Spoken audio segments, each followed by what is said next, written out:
تو پھر وہ صحابہ اکرام رضی اللہ عنہم کا ایک خاص طبقہ تھا کہ جو ظاہری روایتوں کے نقل کرنے والے تو صحابہ اکرام محدثین بے شمار ہیں جن سے روایت نقل کی گئی اور حدیث کی ساری کتابیں بھری پڑی کی ہے، لیکن ان میں صحابہ اکرام کا ایک طبقہ وہ تھا کہ جن کے احسانات کو ہم اپنی گردنوں پر محسوس کرتے ہیں، اور اہل طریقت ان احسانات کو، یہ حق ان کو عطا کیا کہ وہ میرے آقا دو جہاں کے مالک کے اصل امانتوں کے امین قرار دیے گئے، اور ان میں بھی وہ یہ ایوارڈ اور یہ عظمتیں عطا کرنے کے لیے میرے مصطفیٰ نے عام صحابہ کے بالمقابل میں ان کو بھی ایسی چابیاں عطا فرمائی۔ اصل خزانہ تو میرے آقا کے نالے پاک کا اہل بیت کو، مولا علی کو اور آل رسول کو ملا۔ دین کا حق پیورٹی کے ساتھ میں، اگر حقیقی دین ہے تو میرے مصطفیٰ نے حقیقی دین کا مزاج مولا علی کو عطا کیا، اس لیے امت کو مولا علی کے حوالے کیا، ورنہ دین پورا ہو چکا تھا، شریعت پوری ہو چکی تھی۔ مثال کے طور پر یا رسول اللہ مجھے معاف کیجیے، مثال دے رہا ہوں، اس کو مثال سمجھو، ادھر اس لیول پہ نہیں لے کے جانا۔ ایک استاد ہے، اپنی خدمت میں کسی شاگرد کو رکھے یا بہت سے شاگردوں کو تیار کریں، ایک ڈگری ان کو دے دی کہ پورے کے پورے تم ڈاکٹر ہیں، MBBS بن چکے ہو، تھیوری اور پریکٹیکلی میں نے سب کچھ کرا دیا، اب تم سند لے کر جا چکے ہو۔ یا پھر یہ سمجھ لیجیے کہ دینی مدارس والے جب کسی کو ختم بخاری کے بعد میں سند عالمیت اگر دے دیتے ہیں اور سند افتاء اگر ان کو دے دیتے ہیں، مفتی بنا دیتے ہیں، تو سند کا دینا خود اس بات کا مطلب ہوتا ہے کہ تم خود قابل مقتدی بن چکے ہو۔ وہ عالم بنانے کے بعد بھی یہ نہیں کہیں گے کہ تم میرے شاگرد کے طالب علم رہو، ہوگا کیا؟ کیونکہ مکمل بنایا صحابہ اکرام کو، خدا کی قسم ایسا مکمل بنایا میرے مصطفیٰ نے کہ رب العالمین نے ان کے مکمل ہونے کی سند دی، رضی اللہ عنہ رضوان، ایک صحابی کو ایسا مکمل ہونے کی سند میرے مصطفیٰ نے نہیں، رب نے دے دی، کوئی شک نہیں ہے اس میں، مکمل تو ہے۔ اصحابی کا نجوم بیعتہم اقتدیتم اہتدیتم، سند مکمل ہے امت کے لیے کہ میرے تمام صحابہ ستاروں کے مانند ہے، ان میں سے کسی ایک کی بھی اگر اتباع کرو گے تو ہدایت تک پہنچ جاؤ گے، مکمل سند ہے نا؟ پھر یہ وہ کون سا رخ ہے کہ پھر میرے آقا نے کیا ضرورت، نعوذ باللہ العیاذ باللہ، کفر باشد، کفر کا نقل کرنا بھی کفر ہے، لیکن سمجھنے کے لیے ہے اس درجے میں کہ پھر یہ کون سا رخ ہے کہ میرے آقا اپنی امت کو اور پوری امت کو، جبکہ پورا قرآن مکمل ہو چکا، پوری دین مکمل ہو چکی، اور ان کو دیا جن کو قیامت تک کے لیے نمونہ بنایا۔ صحابہ تو نمونہ ہے نا دین میں، حجت ہے دین میں، قرآن مکمل، دین مکمل۔ پھر اس کے بعد میں یہ رخ کون سا تھا کہ پھر امت کو مولا علی کے حوالے کیا۔ پھر امت کو مولا علی کے حوالے کیوں کیا؟ آل رسول، اچھا مولا علی کے حوالے کر دیے، پھر یہ کہ اہل بیت کے بھی حوالے کیا، آل رسول کے حوالے کیا، اور فرما دیا کہ یہ قیامت تک چلتے رہیں گے، اور دنیا ختم ہوگی، قیامت کے میدان میں حوض کوثر پر مجھ سے آ کر ملیں گے قرآن اور اہل بیت۔ تو پھر یہ رخ کون سا ہے؟ جبکہ مکمل بنا دیا، اللہ نے سند دے دی صحابہ کرام کو، پھر دو جہان کے مالک نے مولا علی کو مولا بنایا اور امت کے لیے کہ جن جن کا مولا میں ہوں، جن جن کا والی میں ہوں، اور جو جو مجھ کو اپنا بڑا سمجھتے ہیں ان سب کو علی کو اپنا بڑا سمجھنا اور اپنا مولا سمجھنا پڑے گا۔ یہ رک جاتے یہ کیوں؟ اچھا مولا علی کے معاملہ صرف مولا علی کی ذات تک نہیں رہا، بلکہ آپ کی آل میں بھی فرما دیا، اہل بیت فرما دیا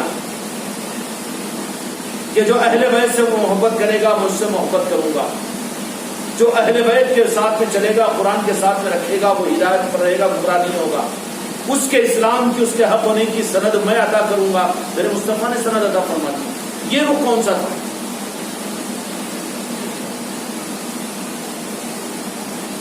کیا جائیں جو میں جواب دوں اس کا ہے نا ہوگا 7 کے جواب ہوں گا نا، تم تو 10 پڑھ چکے ہیں، آپ لوگ بھی تو سوچنا چاہیے اس کو۔ سوالات ذہن میں آنا چاہیے، سوالات ذہن میں آنا چاہیے۔ ابھی انڈے تو نہیں ہے مرغی کے پروں کے نیچے کے کہ خالد ساکت اتنے سالوں سے جب مرید اور بن چکے ہیں، تعلیمات سن رہے ہیں تو کچھ نہ کچھ اندر کے اندر میں وجدان اور حرکتیں پیدا ہونی چاہیے۔ حرکتوں کے اوپر تو برکت کا نظام کھلے گا۔ پھر جب کہ مکمل ہو چکا تھا، صحابہ کو اللہ نے سند دے دیا تھا اور میرے مصطفیٰ نے فرما دیا تھا کہ قیامت تک کے لیے میرے صحابہ ستاروں کے مانند ہیں۔ ان سب کے باوجود بھی پھر ان صحابہ کرام کو فرمایا کہ علی کو اپنا مولا مانو۔ یہ کیا مسئلہ ہے؟ اور کیا کمی ہے؟ کمی کچھ نہیں ہے، کمی کچھ اور نہیں ہے، بلکہ اپنے دین کی حقیقت کی چابی میرے مصطفیٰ نے مولا کے حوالے کی قیامت کی، اور آپ کے ذریعے سے آل علی اور اولاد علی اور آل رسول کے اندر میں چلے گی۔ اب بعد والوں کو بھی بلکہ حق یہ ہے کہ سب سے پہلے مخاطب تو صحابہ تھے، خلفائے راشدین تھے، عشر مبشرہ تھے، تو ان کو بھی علی کو مولا کہلوایا میرے مصطفیٰ نے، اور جنہوں نے آپ کو مولا مانا میرے مصطفیٰ کے ہوتے ہوئے وہی بچے، اور جنہوں نے ذرہ برابر بھی ادھر ادھر ہٹا وہ منافق بنے۔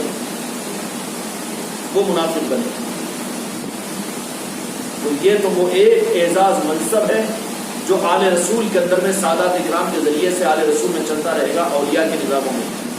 اور یہ وہ منصب ہے کہ دنیا میں سب کچھ بن سکتے ہیں لیکن سادات نہیں بن سکتے، کیونکہ چابی کے وارث وہی ہیں، چابی کے وارث وہی ہیں، ان سے کوئی چھینے گا نہیں، چھینے گا تو شاید 3-4 اتوار پہلے یہ رخ ہماری مجلسوں کے اندر میں آیا تھا کہ ظاہری کعبے کی چابیوں کو میرے آقا نے عثمان شیبی کے حوالے کیا، کہ وہ عثمان شیبی کے جب ہجرت کی رات میں میرے آقا نے فرمایا کہ کعبے کو چھوڑ کر جا رہا ہوں، بڑی محبت اس کعبے سے 2 رکعت پڑھتا ہوں اندر جا کر مجھے، تو عثمان شیبی نے کہا کہ نہیں، آپ کو اجازت نہیں دے سکتے ہیں۔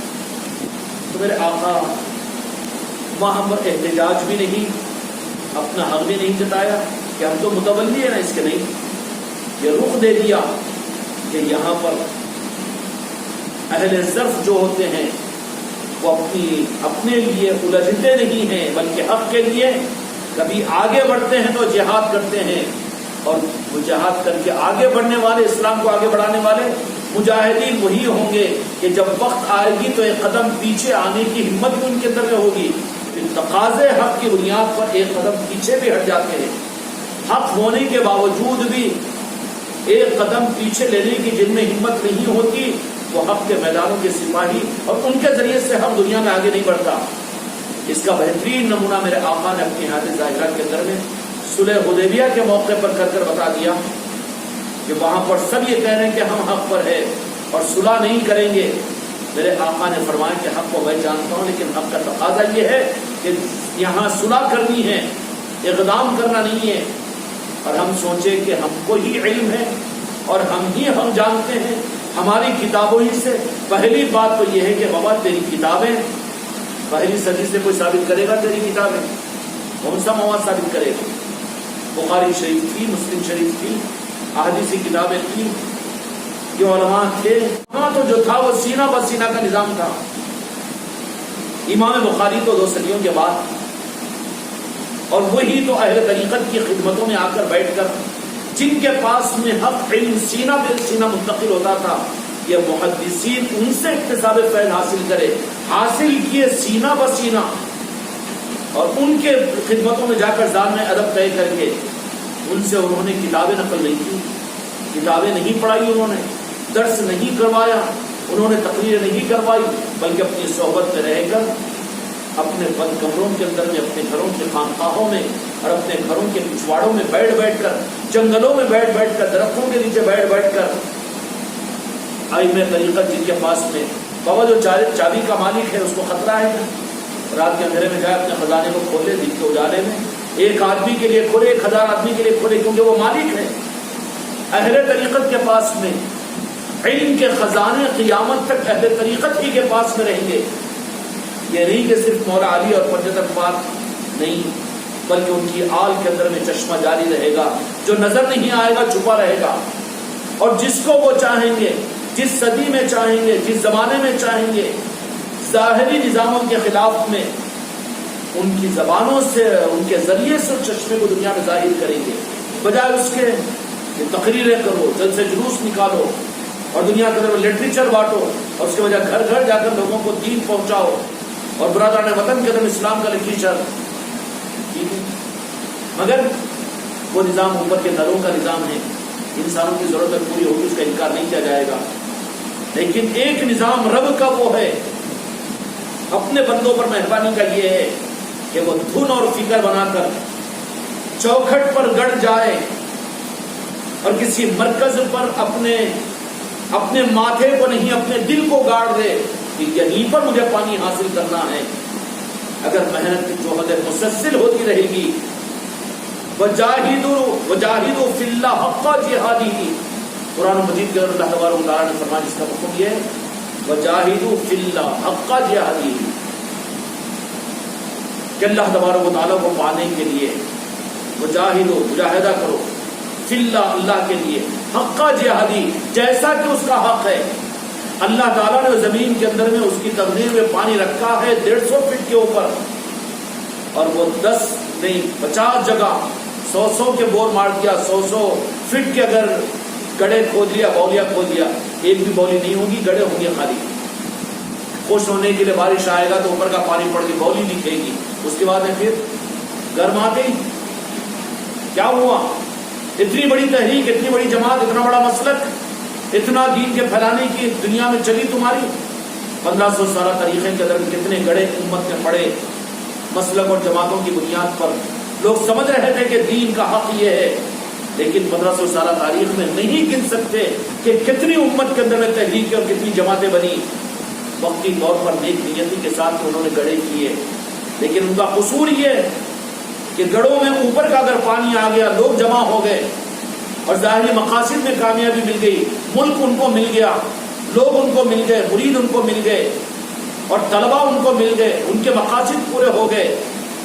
ارے پانی آ گیا، پانی نہیں آیا، اوپر کی بارش ہو گئی، انتظار کر گرما کر. تحریک چلی ہے، تاریخ ہے مستقل اسلام کی، اسلام کے نام پر نیک نیتی کے ساتھ میں لوگوں کی پیاس بجھانے کے لیے. لیکن اچھا یہ ہوتا، یہ نظام صرف آل رسول، آل علی اور اولاد علی کے اندر میں ہے کہ وہ جہاں بیٹھ جاتے ہیں، یہ سر وہ سر نہیں جو ہر در پر چکے، اور یہ جان وہ جان نہیں جو ہر ایک کو دے، یہ دل وہ دل نہیں جو ہر جگہ لگ جائے، بلکہ جہاں یار مل جائے وہیں پر ایسا لگے گا کہ پھر یا تو آر یا تو پار، یا تو آر یا تو پار. یہاں پر یہ دکانداریاں نہیں چلتی، یہاں پر یہ کم نیتیں یہاں پر نہیں چلتی، یہاں پر تو بازو ہٹا دی جاتے ہیں، رہتے بابا بازو رہتے. اسلام کی تاریخ، اسلام کی خدمت گزاروں سے کسی وقت میں کوئی، کسی وقت میں کوئی، کسی وقت میں کوئی، بڑی بڑی تحریکیں.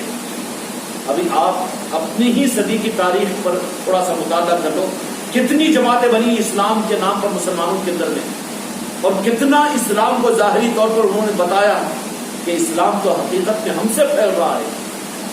زیادہ دور نہیں نا، جبھی بھی چل رہی تبلیغی جماعت کو دیکھ لو، کتنی قربانیاں ان کی اور کتنا نظام. اسی طریقے سے اور بھی نظام ہیں، دیوبند کے ہیں، بریلی کے ہیں، اور بھی نظام ہیں، اور بھی نظام ہیں، ہوتے رہیں گے. ذرا اس سے اوپر 150 سال اوپر جاؤ تو پھر کتنی تحریکیں، اخوان المسلمین اور خارجیوں کے وہ نظام، کتنے اسلام کی تاریخ میں کتنے نیک نیک. ہم نیت پر شک نہیں کر سکتے نا،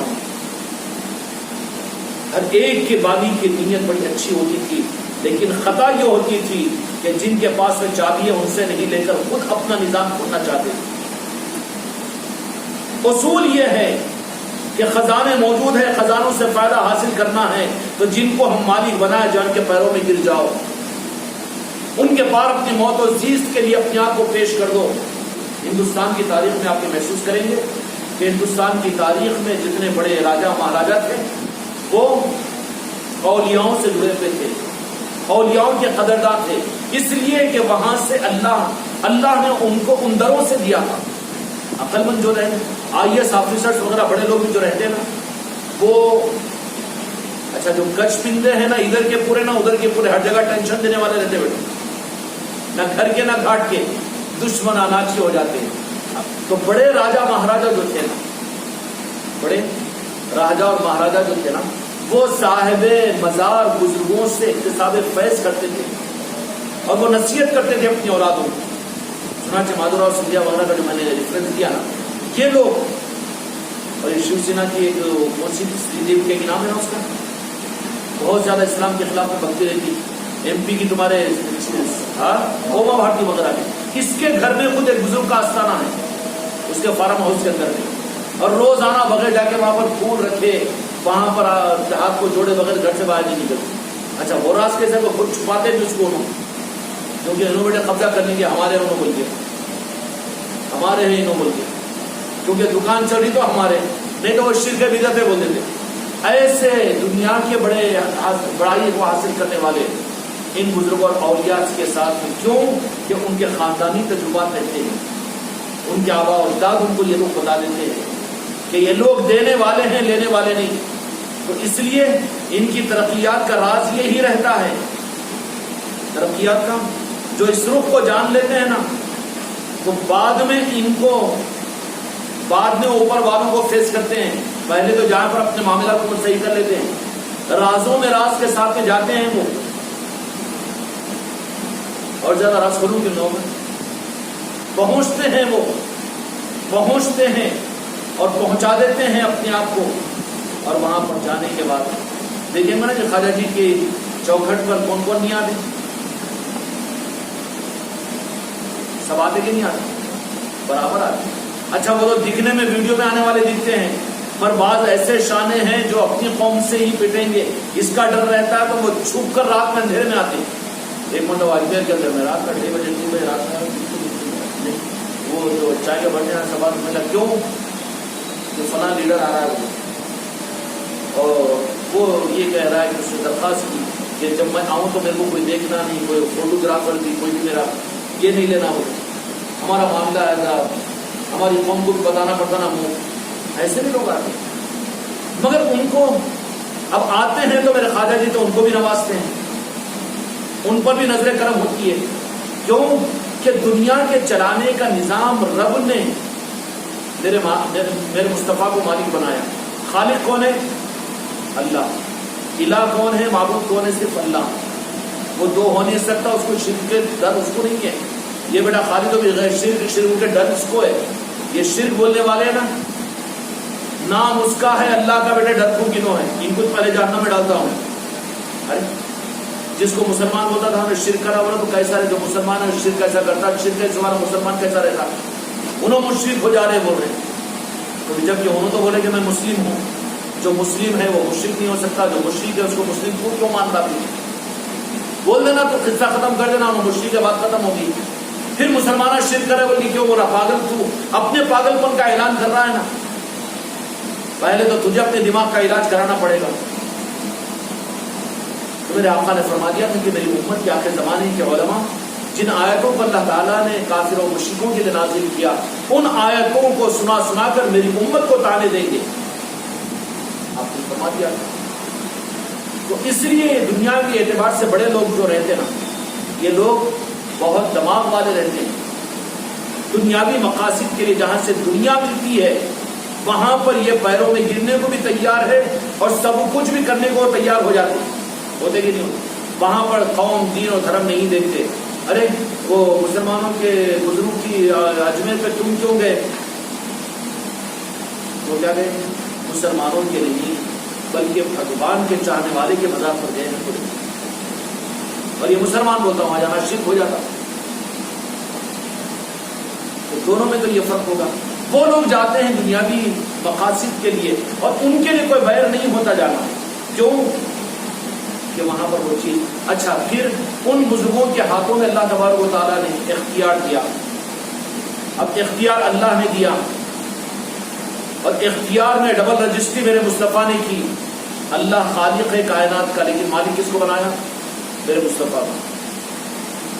انا قاسم، میں نے میرے محبوب تمہارے لیے لولا لما خلقت الافلاک، کہ تمہارے لیے پیدا کیا، مجھے کوئی ٹینشن نہیں، مجھے ضرورت نہیں تھی اس کی، مالک میں تم کو بنا دیا. اب میرے مصطفیٰ مالک اس جو دنیا کے ہے، اب میرے آقا نے مولا علی کو اگر مالک بنا دیا کہ اب علی تم کو اب پوری دنیا کو چلانا ہے. اسی لیے تو میرے آقا نے امت کو اپنے اس دنیا سے پردہ ہونے سے پہلے مولا علی کے حوالے کیا. کیوں کہ مولا علی ہی کو اللہ تبارک و تعالیٰ کی منشا کے مطابق میں امت کو دین کے سنبھالنے اور دنیا کے نظام کو سنبھالنے کے لیے مولا علی کے حوالے کیا گیا. اس لیے پھر میرے آقا نے مولا علی کی عصمتوں کو یہ بیان فرمایا کہ جیسے حضرت موسیٰ علیہ السلام کے ساتھ میں حضرت ہارون علیہ السلام نبوت میں شریک ان کی دعا پر تھے، ویسے ہی علی کو اللہ تعالیٰ نے میرے ساتھ میں رکھا ہے. کیا مطلب؟ دین کو زندہ کرنے، دین کو پھیلانے میں میرے مددگار مولا علی ہے. دین کو سنبھالنے کی ذمہ داری میں نے مولا علی کو حوالے کی ہے. اب چابی کس کے پاس میں؟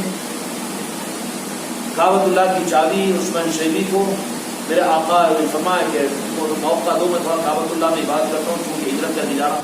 بولے کہ نہیں، آپ کے لیے دروازہ بند ہے. تو میرے آقا نے فرما دیا ایک دو نظر کری کہ اے عثمان شیبی، وہ وقت کون سا ہوگا کہ آج تو وہاں کھڑا ہوا ہے اور ایک وقت وہ آئے گا کہ میں وہاں پر ہوں گا اور تو یہاں کھڑا ہوا ہوگا. تو قیقہ مار کے ہنسے انہوں نے، تو کہا کہ ہاں تبسم کیا اس نے. چند سالوں کے بعد میں فتح مکہ کے وقت جب میرے آقا فاتحانہ مکہ مکرمہ میں داخل ہوئے، مکے کے اندر میں سناٹا ہے، دشمن سہمے ہوئے ہیں، لیکن اہل ظرف ہوتے ہیں. وہ اپنی کامیابیوں کے جشن منانے کے اندر مشغول نہیں ہوتے، وہ تو امت کے لیے خیرخواہ ہوتے ہیں. رات کے اندھیرے میں حضرت ہندہ فرماتی ہے کہ ہم یہ سمجھ رہے تھے جب فاتحانہ مسلمان داخل ہوئے ہیں، جب اتنا ظلم کیا مکے والوں نے ہم لوگوں نے کہ رات کے اندھیرے میں آپ لوگوں کو نکالا ہم نے، لیکن آج کیا ہوگا کہ مکے کی سیڑھ بچا دیں گے اور جو مخالفت کیے تھے ان کو کیا کیا کر دیں گے، آج کیا کیا ہوگا. لیکن حضرت ہندہ فرماتی ہے کہ فتح مکہ کی وہ رات کا ایک حصہ گزر گیا لیکن سناٹا ہے کہ کوئی قوم فاتحانہ داخل ہو اور ایسے جو مفتو علاقہ ہے اس کے اندر میں کوئی گڑبڑ نہیں، تو دبے قدموں کے ساتھ مکے کی دیواروں سے چپکتے ہوئے، چھپتی ہوئی، شرکتی ہوئی، ڈر و خوف کے اندر میں حضرت ہندہ کعبۃ اللہ کی دیوار کے اندر سے کعبے کے اندر میں دیکھتی ہے. تو جس کعبے کو میرے آقا نے رات کے اندھیرے میں اس انداز میں کہ چابی دے کر تھوڑی دیر یاد الہی کے لیے عثمان شیبی نے چابی نہیں دی تھی، کہا تھا کہ کعبے کی چابی تمہارے لیے نہیں کھل سکتی. اس کعبے میں جھانک کر دیکھا تو وہی میرے آقا دو جہاں کے مالک محمد رسول اللہ صلی اللہ علیہ وسلم کے تعلیمات پر وہ جانسارا نے صحابہ ایک ایک کا نام لے لے کر اللہ کی بارگاہ میں عرض کر رہے ہیں کہ فلاں کو بھی اللہ تعالیٰ ہمارا بھائی بنا دے. اس لیے اے خانقاہ والو، تم بددعاؤں کے کرنے کے لیے نہیں ہو اور تم امت کو تیر کا نشانہ بنانے کے لیے نہیں ہو. ہماری تعلیمات اور ہمارا سلسلہ تم کو وہابی اور دیوبندیوں میں تقسیم کرنے کے لیے نہیں ہے، بلکہ تم یہ کہنے میں تو مزہ لذت محسوس کرو گے اور تمہارا نفس خوب چاہے گا کہ دوسروں کے خلاف میں فتوا دو، جہنمی گورو. لیکن تمہارے کرنے کا کام یہ ہے، تمہاری اولاد نہیں سنتی ہے تو رات کے اندھیرے میں ان کا رب سے سنواؤ. خواجہ جی کی چوکھٹ پر جاؤ تو ان کے ناموں کو پیش کرو، تو ان کو بھی حق سمجھا دیجیے. راجن شاہ ولی کے پاس میں جاؤ تو نام لے کر کہو سرکار تمہاری ملکیت ہے، میرے بیٹے کو، میری بیوی کو، میرے بچے کو، میرے باپ کو، میرے داماد کو، ان کو بھی تم حق دے دیجیے. اگر وہاں سے حق ملے گا تو قبول نہیں کریں گے.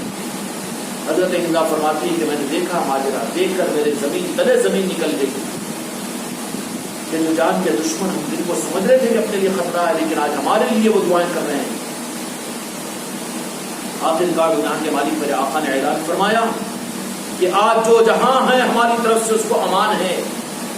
اور آخر میں یہ بات فرما دی کہ جو ابو سفیان کے گھر میں بھی ہے اس کو بھی ہم نے امان دیا. آج دل بڑا ہوتا ہے اہل طریقت کا.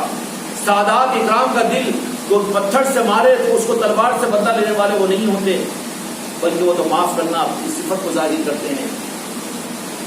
جب یہ سب کچھ ہو گیا تو دو جہاں کے مالک میرے آقا نے فارغ ہونے کے بعد میں مکے میں فتح کا اعلان ہونے کے بعد میں کہا کہ کہاں ہے وہ عثمان شیخ، بلا کر لاؤ. بھیجا صحابہ کو. اب وہ تو بولے کہ اپنی تو خیر نہیں، بس نے چھو گیا. جو جان لینے کے آئے، جان دینے والوں کا نظام اولیاء کا نظام ہے. تم کوئی اگر آ جائے ایسا ویسا تو اس کو دور کر نہیں دیکھنا، اس کو کوئی مسلک اور جماعت کی بنیاد پر نفرت نہیں کرنا، بلکہ بھیجا گیا ہے سمجھنا اس کو. عثمان شیخ کو جو بلائے صحابی کو بھیجا تو بس اب تو بات ختم ہوگی. میں نہیں تو سب سے زیادہ دشمنی کا اظہار کیا تھا کہ میں نے آپ کو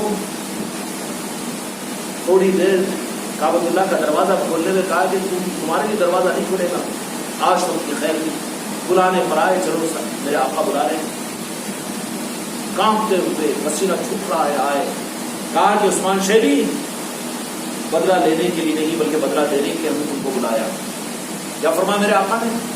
دل گردہ تو ہوتا ہے آل رسول کا، اور دجا کے مالک میرے آقا کی اصل شریعت تو اہل طریقت میں ملے گی، باقی تو سب چھنا ہوا دودھ ہے، وہ مکسنگ کا دودھ ہے، وہاں صحیح دودھ نہیں ہے، وہاں قدرتی پانی نہیں ملتا، یہ فلٹروں کے پانی میں اور یہ منرل واٹروں کے ڈبوں کے نظاموں میں اوریجنل پانی نہیں ملتا، اوریجنل پانی تو آپ کو اپنے کنویں میں اور اپنے بور میں ملے گا۔ آ کے آؤ بدلہ دینے کے لیے ہم بلا رہے ہیں۔ بولے کہ کیا گردن مار کے گرا دیں گے؟ تو اقتدار ہے، مکے میں فاتحہ نہ ڈالتی، کہا کہ لاؤ کہاں ہے کعبۃ اللہ کی چابیاں، لا کر پیش کر دی گئی اور کہا کہ یہ وہ چابی آج سے اس کے مالک تم نہیں، تمہاری نسل اور تمہارے خاندان ہوں گے، اور فرمایا کہ کوئی تم سے چابی چھین نہیں سکے گا، اگر کوئی مسلمان کی اگر چابی چھینے تو تم سے ظلمن چابی چھینے گا تو وہ ظالموں میں شمار ہوگا، اللہ تعالیٰ اس کو ظالموں میں شامل کریں گے، قیامت تک تمہارے خاندان میں دیتے ہیں چابی۔ ایک چابی کعبۃ اللہ کی عثمان شیری کو عطا کی اور ایک چابی غدیر قم کے موقع پر مولا علی کو حوالے کی امت کے سامنے۔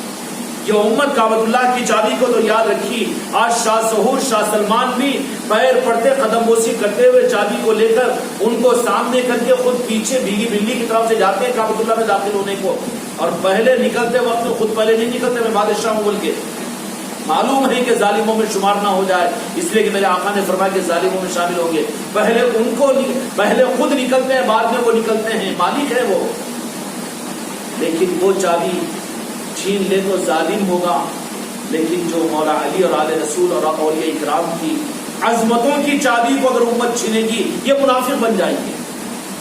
ایک چابی مولا علی کو حوالے کی گئی، کہا کہ قیامت تک کے لیے چابی علی آل رسول کے اندر میں ہے، قرآن کے ساتھ آل رسول کی محبت، اہل بیت کی محبت ہونا ضروری ہے، یہ چابی حوالے کی گئی۔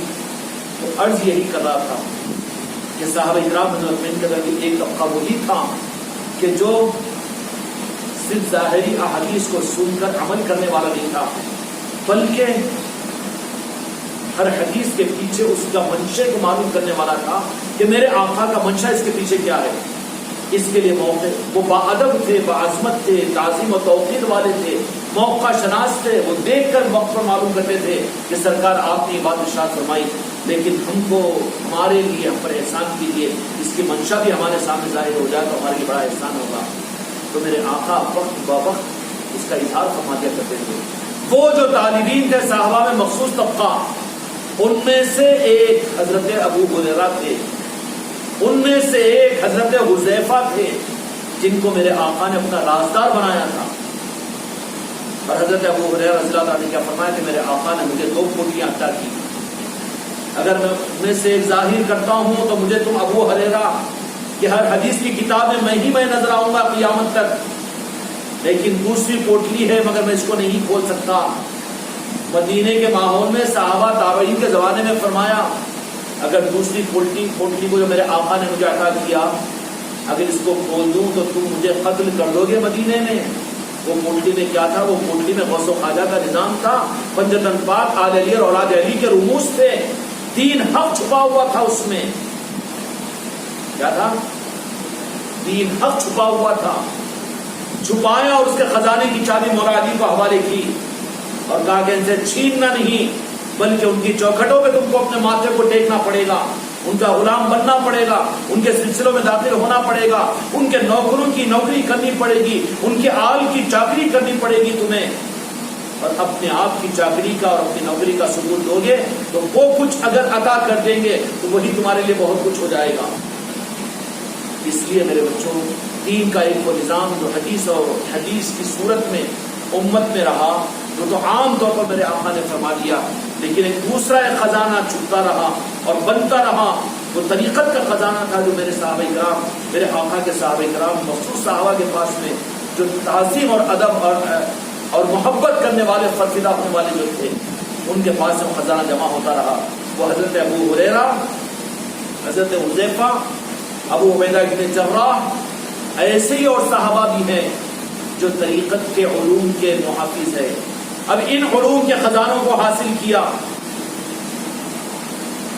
کہہ دوں ایک بات اور بھی سامنے آ گئی، علوم کے خزانوں کو طلب کے ساتھ میرے آقا کی خدمت میں انفرادی طور پر پہنچ کر انہوں نے جمع کیا اس کو. یہ عام دین اور احادیث. عن ابن هريرة رضی اللہ تعالی عنہ قال قال رسول اللہ صلی اللہ علیہ وسلم عن عبداللہ ابن مسعود رضی اللہ تعالی عنہ قال قال رسول. یہ احادیث کے یہ ظاہری نظام ہے جو عام طور پر میرے آقا نے ارشاد فرما دیا، لیکن ان کے اندر کی باتوں کو معلوم کرنے کے لیے صحابہ کرام ضرورت فرمائی. ان میں بعض وہ تھے کہ جن کے پاس میں اصل دین جمع ہو رہا تھا، خزانہ جمع ہو رہا تھا، اور اس اصل خزانے کے اندر میں صرف اور صرف اہل بیت اور آل رسول پنجتن پاک کی عظمت اور محبتیں اور میرے آقا کے ساتھ میں عشق اور محبت اور فریفتگی جو دین کی اصل تھی، وہ خزانے کو ان صحابہ کرام نے جمع کیا. اور وہ جب خزانے ان کے پاس میں جمع ہوئے تو جمع ہونے کے بعد میں ان خزانوں کو میرے آقا نے جب اعلان فرما دیا کہ میں خزانوں کی چابیاں مولا علی کے حوالے کر رہا ہوں، تو وہ صحابہ کرام بھی ان خزانوں کو منتقل کر دیا مولا علی کے خزانے میں. آقا نے اپنے ان دیانتدار صحابہ کرام کو جو تنہائیوں میں آ کر میرے آقا سے ذات ادب طے کر کے طالبانہ طور پر لیا کرتے تھے، پیارا آگے بڑھاتے اور میرے آقا اس میں خیرات ڈال دیتے. وہ سارا خزانہ جو جمع ہوا تھا ان کے پاس میں، کہا کہ اب خزانے میں جمع کر دو مولا علی کے پاس میں. وہ سارے خزانے مولا علی کے خزانے میں جمع ہوئے اور پھر اس کا نکاح کہ من کی تو مولا ہو فہذا علی المولا. اب جن کو بھی لینا ہے چابی مولا علی کے حوالے اور آل رسول کے حوالے قیامت تک کے لیے، ہاں قیامت تک کے لیے. اور پھر اس کے لیے قانون بنا دیا گیا کہ دیکھو اب تم کو قیامت تک کے لیے دین کا حق اگر حاصل کرنا ہو تو علی کی چوکھٹ سے انا مدینہ بابوہا علی کی. اب مولا علی کی چوکھٹ کے لیے تو پھر آپ کی چوکھٹ اور آپ کا آستانہ ظاہر میں نہیں ہے، تو اب کہاں جائے؟ تو جہاں علی والے ہیں وہیں پر علی کے علم کی چوکھٹ ہے. اور یہاں ہندوستان میں علی والے کون ہیں؟ علی کے شہزادے سلطان خواجہ خاقان خواجہ غنی نواز ہے کہ نہیں؟ اور ایسے ہی پوری دنیا میں قیامت تک علی کی چوکھٹیں قائم ہوگی. ان چوکھٹوں سے، اس چابی سے خیرات مانگ کر جو خزانوں سے جو حاصل کرے گا وہی دین حق ہے. اب اس لیے مولا علی کو اگر قیامت تک کے لیے اگر حق کی چابیاں دی گئی تو پھر وہ قانون جو دوسری صدی ہجری کے اندر مولا علی کے سپاہیوں نے چلایا، اس زمانے کے اولیاء نے جو کچھ دیا، اب وہی 15ویں صدی میں کیسا چلے گا؟ نہیں چل سکے گا. تقاضے بدل جاتے ہیں، حالات بدل جاتے ہیں. تو اس وقت میں علی اپنے سپاہی کے ذریعے سے دنیا میں نظام کو چلاتے ہیں. کیا چلاتے ہیں؟ اپنے نظام کو چلاتے ہیں. حفاظت جو ہوگی مولا علی کی ہر صدی کے اندر میں، ہر زمانے کے اندر میں، اس زمانے کے اعتبار سے جو نظام ہوگا، جو مولا علی کے ذریعے سے ظاہر کیا جائے گا، جو ساری نسبتوں کو لیا ہوا ہوگا تمام اولیاء کے، غوث و خواجہ کے، ان کے نمک حرام، ان کے بے وفا نہیں ہوں گے، بلکہ انہی کے پاس سے خیرات مانگنے والے، ان کی چوکھٹوں پر ماتھے کو ٹیکنے والے، ان کے در کے بھکاری اور در کے فقیر بن کر ان کی چابیوں کے ذریعے سے خزانوں میں سے مولا علی کے علم کو دنیا میں تقسیم کریں گے.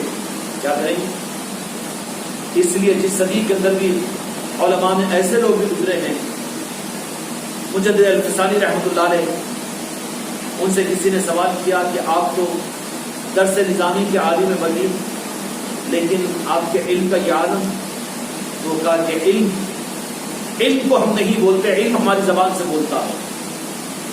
کیا کہا؟ علم کو ہم نہیں بولتے بلکہ علم ہماری زبان سے بولتا ہے.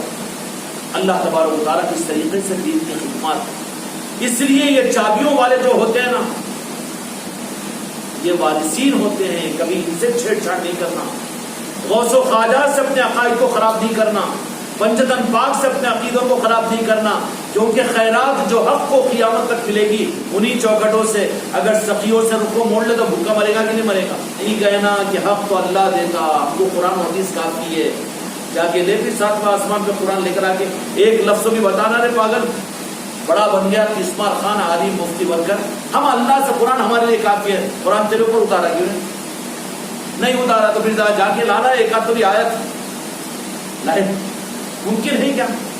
قانون نہیں ہے اس کا. اب دین کے نظام بھی مال خرچ کرو تو دیندار کرتے ہیں، پھر بھیکاری دینداری نہیں بن سکتی. جس کے پاس میں پیسے نہیں ہیں انہیں دین میں اس کا کوئی حصہ بھی نہیں کیا؟ یہ کیا نظام ہے؟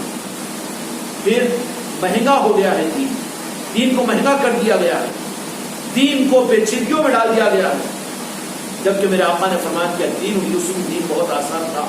دین کیا تھا؟ صرف میرے مصطفیٰ سے محبت کرنا ہی تو دین تھا۔ جن کے پاس ہے پورے دین کے اعمال تھے لیکن عشق مصطفیٰ نہیں تھا، وہ منافق بنے۔ لیکن اصل دین کیا ہے؟ عشق مصطفیٰ ہی تو دین ہے۔ ٹوٹ کر ایک مسلمان کوئی زیادہ خرچ نہ کرے، زیادہ کچھ نہ کرے، لیکن ٹوٹ کر میرے آقا کے ساتھ میں اگر عشق کرے اور محبت کرے میرے آقا کے ساتھ میں، تو میرے مصطفیٰ تو اس کو نبھا لیں گے، بچا لیں گے۔ دین کو مشکل کتنا بنا دیا گیا؟ نہیں، مشکل نہیں، بہت آسان ہے، بہت آسان ہے، مگر اصل دین دے دو اس کو۔ اصل دین اگر دے دو گے، اصل دین کیا ہے کہ اسلام پر چلنے والا مسلمان ہے، مومن نہیں ہو سکتا۔ مومن تو وہ ہے اپنی جو جان اپنی سانسوں سے زیادہ میرے مصطفیٰ سے محبت کرے۔ یہ ہے ایمان، یہ ایمان، اس کی کوئی قیمت نہیں ہے، اسلام اس کا بدل نہیں ہو سکتا۔ ایمان اسلام کا بدل ہو سکتا ہے مگر اسلام ایمان کا بدل نہیں ہو سکتا، کیونکہ اسلام ہو کر بھی جہنم میں جا سکتا ہے لیکن ایمان والا ہو کر ہی جہنم میں نہیں جا سکتا۔ جہنم ٹھنڈی ہو جائے گی، اس کا بدل کوئی دوسری چیز نہیں ہو سکتی، اس کا بدل کوئی دوسری چیز نہیں ہو سکتی۔ اللہ تعالیٰ ہم کے سامنے بڑھائے بحق لا الہ الا اللہ۔